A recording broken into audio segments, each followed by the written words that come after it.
Welcome back to episode number 5 of In the Mix with Dr. Bombay.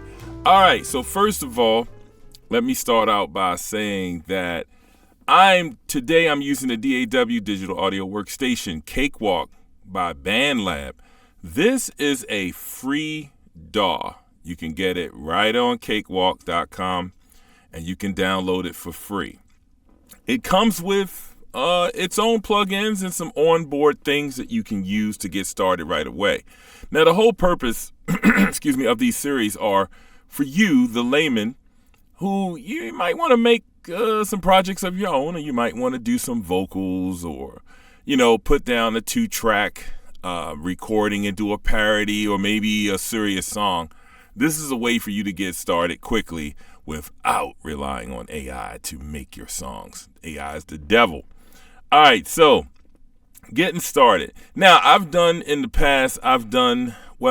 tutorials before along these lines. We did vocal arranging, vocal processing. This is a lot of the same, except on this particular piece, we're going to discuss multiple vocals and multiple. What if you're recording a lot of parts? This particular song here, well, we're going to say the vocals are about 12 vocal tracks. So basically, I'm doing a choir plus one. I have one soloist on the track. So as we get started here, and I hope this thing is centered up. You got to forgive me. I know how OBS is when you're recording. So we'll try to get this centered up.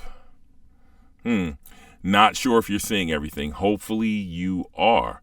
Well, let's just say this. Out of all these tracks, I have a solo, which is a lead. I have a actual lead. Then I have more leads. Then I have tenor number 1. Then there's a baritone. Then there's a bass. Then there's bass 2.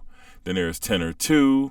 So there are a lot of different parts. Why am I saying this? Well, if you're doing a choir, then you're going to have different parts.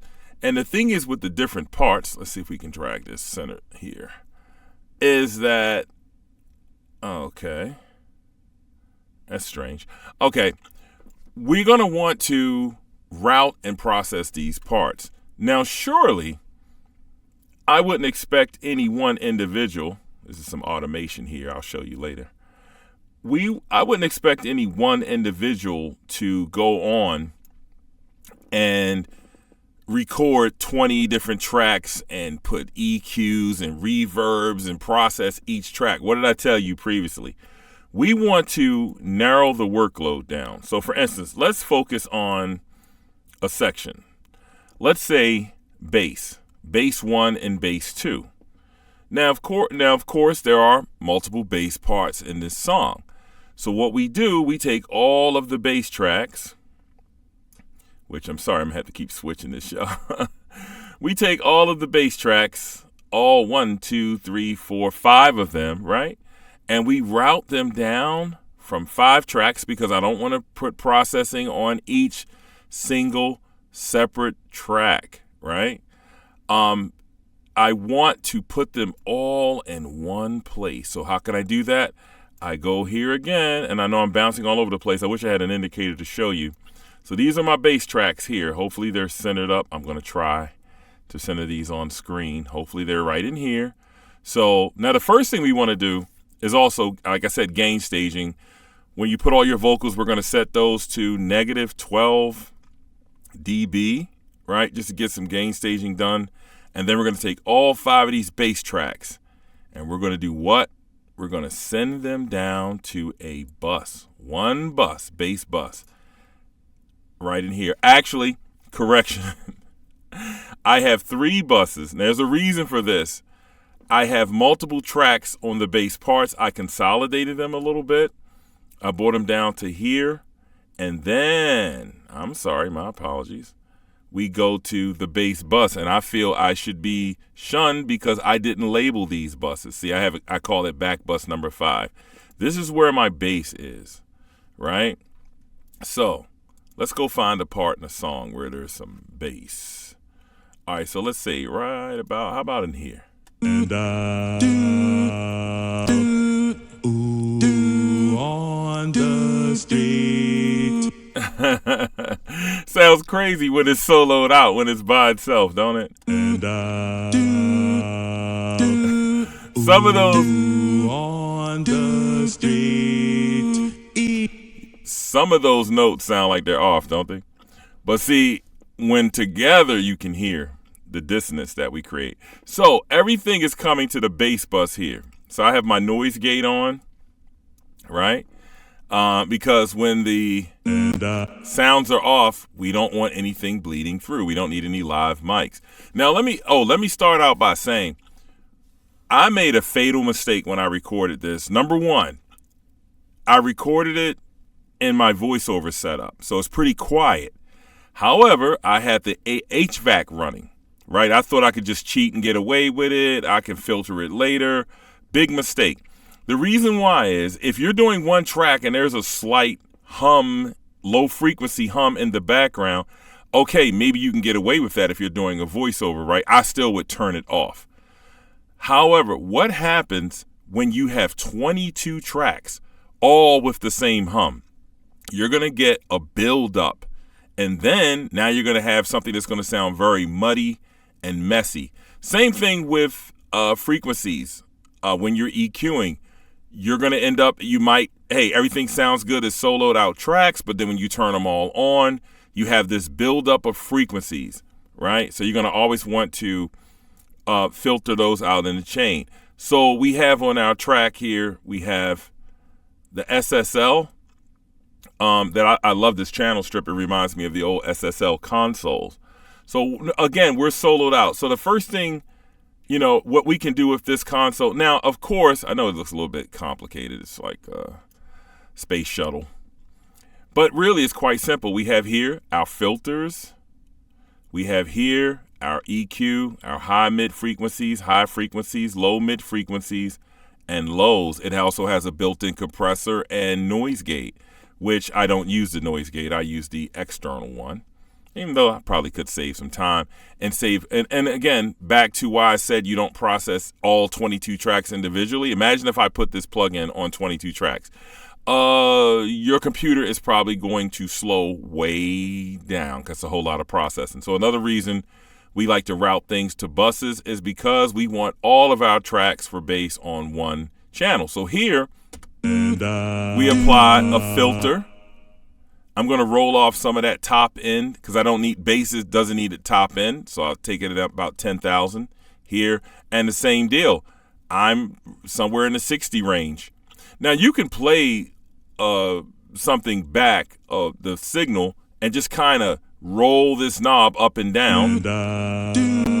See how thin it gets when I do that? I'm rolling off all of the low speed frequencies. Right? Evening fall so hard. See, you can hear when I turned it all the way up, I'm rolling off all, it's a high pass filter. So I'm literally allowing only certain frequencies to go through. And here is where I EQ the bass itself, all of my highs. Again, we're not going to go into equalization. Maybe we'll do a whole separate tutorial on that. But I got what I need here. And then, of course, I don't have the compressor really turned up. What I did, and I'm going to actually undo that because, again, I put a compressor on these three pre-buses right here. So I have those coming in. And on the next track that I did after this, I didn't do it this way. I trusted enough to, I didn't want to step on the signal with a compressor. And then there's some light compression here. And then on its way out, it literally, and I can move this. Y'all got to forgive me. It's been a long day. We can, as we go out. Oh, we were already there, actually. See here? All of the bass buses are going to go where? They're going to go to the what I call another bus, even the backup vocal bus. And then that backup vocal is going to go where? To the main vocal bus. Now, we also have the baritone bus.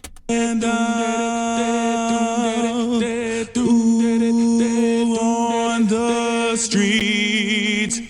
You hear that hum. I'm telling you something. That drove me bananas, but there was no way I was going to go back and record all 20 tracks again. I just had to, hey, it's online. I just had to live with it. This piece was the arrangement was a little bit complex, and there was no way, right? Of course, we have our tenor bus. Ooh, on the street.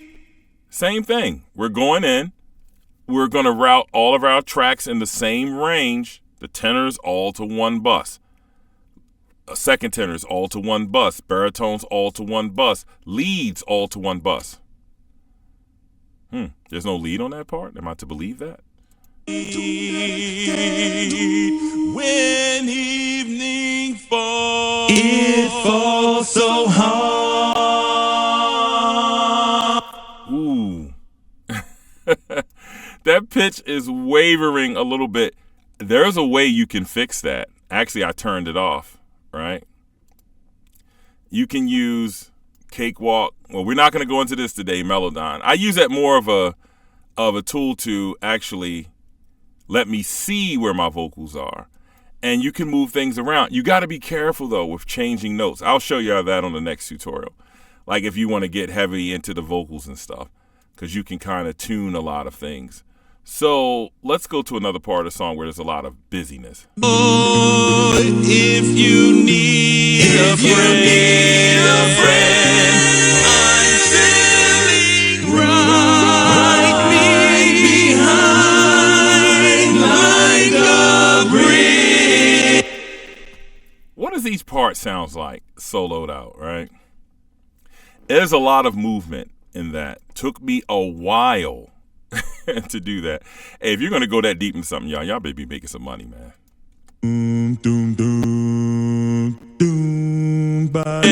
Let's go mute it. Let's mute it and then go down the list. So if you need a friend, I'm sailing right behind like a bridge over troubled water. I will ease your mind. now, so what happens? You recorded all the individual tracks. You created your buses. You got them all down packed. All of the buses routed properly. Everything's going. And then, now see, I'll tell you one step. So for all of the buses that I considered, all of the vocal parts I considered background, I routed them to a separate bus because as you can see here, notice this level is lower, right? Because we want the lead vocals to be prominent in this song. Now, there are some differences. There's parts of this song where sometimes I needed certain aspects of the background to drop way down. And to do that, we use automation. You know, with a lot of those doom-da-da, whenever you hear those, I always have whoever's doing the doom-dadas, they're turned way down, right? And my lead vocal is here pretty much set. All right. Now, we use vocal sends to add our reverbs, like some room reverb here, plate reverb to send that out and have it come back. Now, the effects are here. We're using our verb, right? It's actually set to a chamber. I know I have it set at room reverb, but it's actually a chamber setting. This is what the reverb sounds like by itself. Hear that?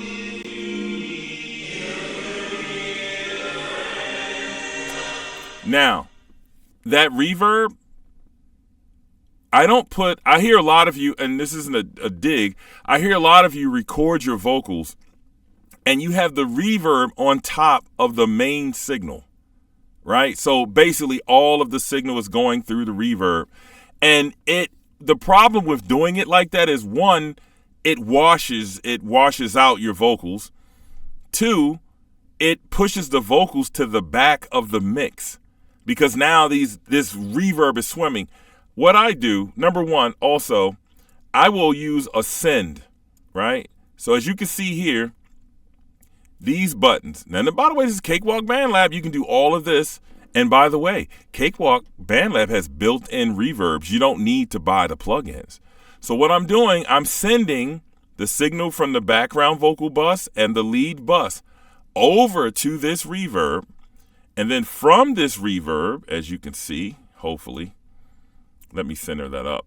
From this reverb, and please forgive me if this isn't showing on screen. I need to get a different screen recorder.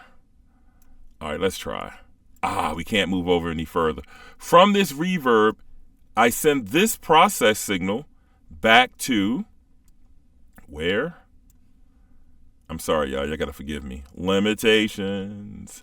I send it back to the lead main vocal bus. So again, lead and background, they go to the main bus as a dry signal. At the same time, we're going to route these signals over to the reverb, and then from the reverb, we're going to route that back to the main bus here, and it's going to then blend in with yours. So you're going to have part of the dry signal and the process reverb. Also, do we want to reverb? Another reason why you don't want to put the reverb on the bus, the main bus where everything you're doing is going through it.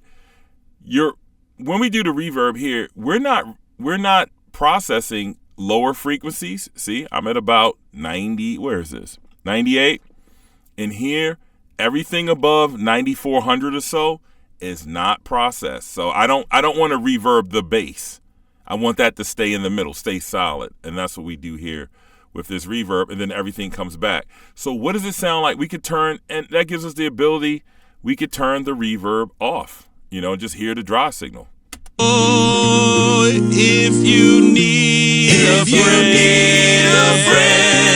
I'm sitting right behind like a bridge over troubled water. I will ease your mind. Now, notice, when I played it without the reverb, you heard the dry signal. When I added the reverb, your ears still could process that dry signal. You could still hear it, right? Now, so what happens when you take 20 tracks into 8 buses into 5 buses into 2 main lead and background buses? Well, all those voices are going to come together. And you better believe it's going to be some rumble-dumble. 5 minutes it lasted. All right. So, we have here, this is the Waves VE-Q3 Stereo EQ. Now, I use it, this is my scalpel. So, once all those frequencies have come together, I noticed that around 1600, that's where this is set, there's a lot of, matter of fact, let me play it for you. I keep talking. Let's hear what it sounds like. A lot of those frequencies will start to conglomerate. That's the best word I can use for it, right? And I'm going to end up with the boxy sound, because now all of these, you can hear my nasal tone. So imagine I'm singing and my nasal tone is now in 20 tracks, right? So we want to reduce that. So what we do, let's go here. I'm going to play it. So let's turn it up. If you need a friend, I'm sitting right behind like a...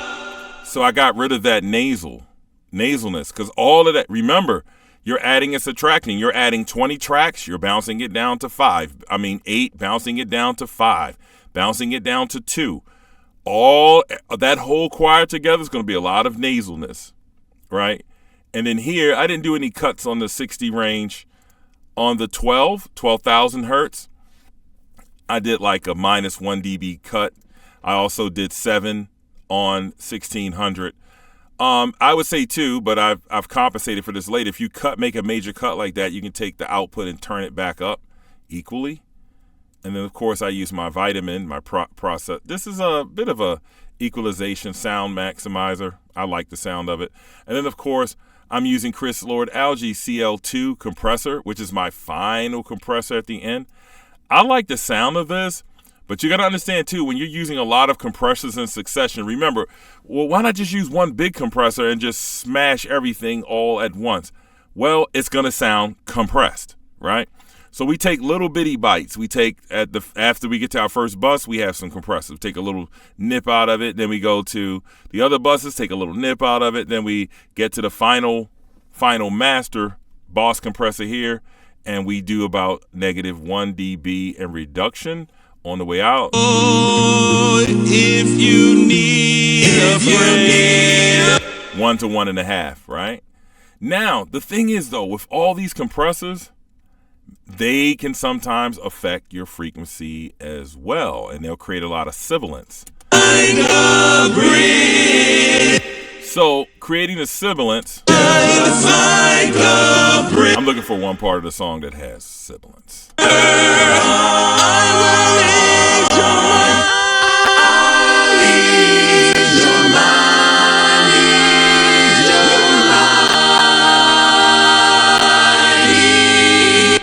What can we do about sibilance? Oh, well, what do you know? After we have a bit, remember, everything affects everything. Nasal frequencies, all 20 tracks, you're going to have nasalness. You can use that VEQ to cut. Then we have a few compressors in succession throughout the chain. So we're going to end up with some sibilance. Sibilance is just a S sounds, like you're hearing this mic when I do that, when I stress it. So we can use, I'm using Nectar's de-esser here. I got it set up to about 8K.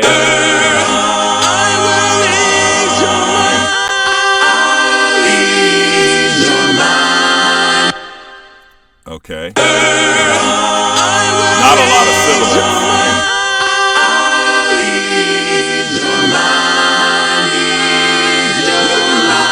What it's doing is taking those higher frequencies with that S and it's cutting them out. It's reducing them. Where I had it set perfectly. So throughout the song, there's certain times that S will jump up. Like when I say, you know what? The best place for it is when I say sail on Silver Girl. So that's actually where the sibilance is. Okay, let's see. Sail on by, your time has come to shine. You hear that sail on Silver Girl, time has come to shine, shine on, shine. It's a lot of those there. But nonetheless, hold on, let's get that out of here. Nonetheless, everything comes down the chain separate. We compile everything into buses, we compress it. Then we send it to the next group of bus. We will then EQ, compress again, and then a final compressor on the end. And on the way out, well, eventually, the music. Well, this track doesn't have music. So we don't have to worry about processing music. I'm doing some more cuts. Look at this, another EQ. I'm doing more cuts. What am I cutting this time? Basically, at this point, and it's nice to have a good set of headphones. I'm going in and I'm finding anything that I can hear that sounds, something that's giving me some harshness or some boxiness. Like, what frequency is this? This is 125 hertz, which is more of a room tone, right? So this is what I'm soloing it. This is what I love about this EQ. I can solo it. You hear that? It's an unpleasant rumble. So I pulled that down, -1 dB. I filtered that. What do we have here? What is this? Right? 2,771 hertz. What does that sound like by itself? You hear that? That's unpleasant. So we pull it down. We can go in and do little micro cuts. The VEQ is basically using one frequency range and we just turning it down. This, we're doing little micro cuts. Now you could also, what if I'm doing, there's some frequencies. What if I said like 2 or 3 words in the whole song that was at a frequency and it was kind of harsh or shrill? I can use the dynamic EQ. Now this is like an EQ and compressor together. So what this does is it's only going to compress. It's going to duck down a frequency only when it occurs. See, the other EQ will trim that frequency for all time. This will only do the frequency when it occurs. So this is if I wanted to attack. What if I hit a word a certain way? Like when I notice when I say "and," it's a very harsh "and." But if that creates a frequency, sail on by, sail on. You hear that? Sounds like an old radio from the 30s. But notice, it's only pulling that frequency down when it occurs. So again, with equalization, and we'll do a whole nother tutorial on equalization. In my chain, this is my stereo width here. Effect. I use dimension. This is like a chorus effect. I try not to stay away from these sometimes. I have it set to subtle chorus, and I've kind of pulled everything back because this can kind of make things sound a bit artificial. On the way out, we're using a limiter here, set to -1 dB. I kind of did a little bit of mastering myself, and this is, of course, my pass analyzer. Sail on by, sail on by. I use this tool. See that frequency here? What is that? 9500. It's not a problem, and this is my stereo field here within this range. When I start going out of here, that means I'm out of phase, right? And I need to correct that if possible. Again, that's why sometimes it's like, well, why does it sound good in the studio? But then when I get outside in the car, it sounds terrible. Well, it could be out of phase, and in the car, it's gonna sound crappy. So you gotta, sometimes it's not how good it sounds. You gotta look at the things technically. Even though people say mix with your ears, not with your eyes, but still, you're gonna get the same result. Oh, and also on that first EQ, I put like a brick wall here. Anything over 10,000 hertz is just dumped immediately. It's filtered out. Anything below 50 hertz is just thrown out, trash. Some people would say 40 hertz. I don't know. This is all vocals. I didn't need the 50 hertz. You can see it's beyond, some of it's only a little bit beyond these ranges. Your time has come to shine.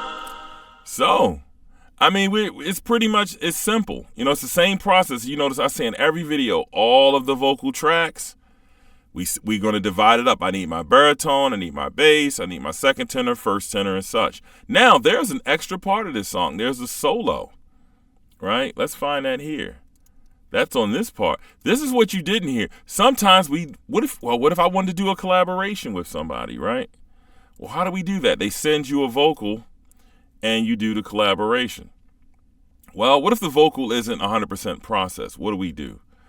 And we have that here, as a matter of fact, and I'm going to be so mad that I cannot get this thing to slide center, and I pray that it's on screen. So I have a soloist. When you're down, you never noticed it, right, before until I pointed out. On the street, when evening falls. That's right. Got Yolanda Martinez on this one. So the vocal raw with no processing sounds like. When you're down and out. As you can hear. When you're on the street, when evening falls. Practically pitch perfect. However, if a person is recording in a non-treated room, you're going to need to do things. One, we're going to do what? We're going to put our gate on. That way, when you heard that little bumpity bump, that noise of possibly running into the mic, we're going to use the gate. So anything below -33.4, it's going to turn off the signal because we don't need to hear anything going on in the background. That's one step of filtering. Next, all right, in that room, it's not treated. So you're going to end up with reverb or room ambience.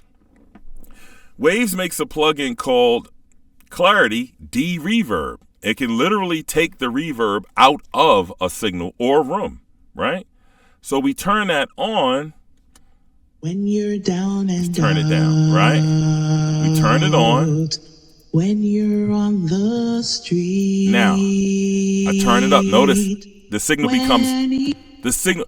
I'm sorry, that bad, terrible host. I literally have a reverb turned on, and I'm telling you guys to watch me de-reverb this song. Let's try it again. I had to turn the reverb off. So. When you're down and out. when you're on the street. Now watch, I turn it up. When evening falls so hard.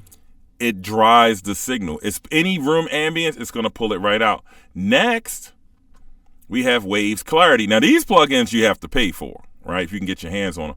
Waves Clarity is more like, I could literally, because somebody could be outside running a jackhammer, and they could be running a jackhammer, and literally I could turn this up and it'll filter out the noise from it, right? I stack that on top. You got to be careful with these plugins though, because when you're down and out, when you're on the street. Because they can change the frequency of a song. It's a lot of processing. And then of course I used R compressor. All right. So we use a light compressor to control some of those transients. When you're on the street, when evening falls. Now, I made the reference. I said pitch perfect. Now, I'm going too deep in the mix. I don't want to start talking about pitch correction and all that because we're going too deep. So back with the reverb. When you're down and out, when you're on the street, when evening falls so hard,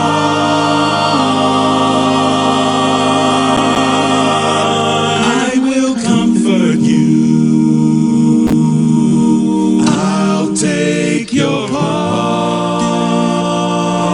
Oh, when darkness comes, when darkness comes, and pain is all around, like a bridge over troubled waters. So I said she was on a song. People probably didn't even notice it was there, but she was definitely there.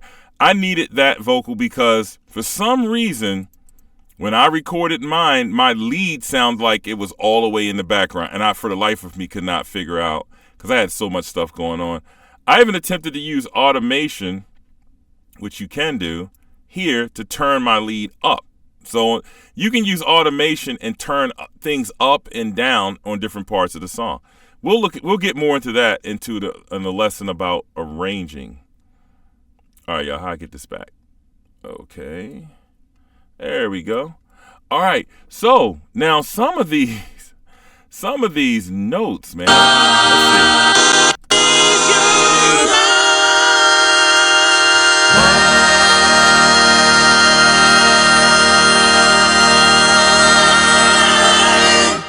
You hear me there? Let me tell you, this is why this is in multiple tracks. To hold that note, I literally recorded, or is it here? I recorded that note by itself. It was just like, let's just do this note. I'm just going to do nothing else but this note, which is, I believe, is right here. I wish I could solo that for you just to see. But that note.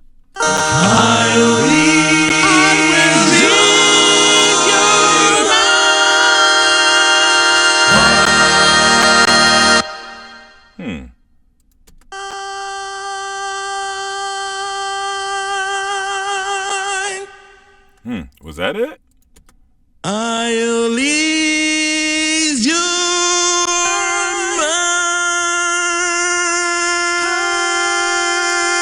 mind. Ooh. Not sure.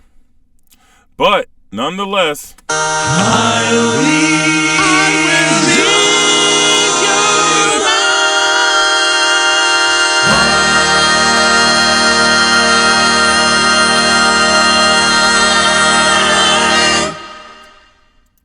Lot of parts, people. Lot of parts, and it took a lot of time to do that. I know when you hear it, it's like, oh, that's nice. You know, it's like a couple minutes long, whatever.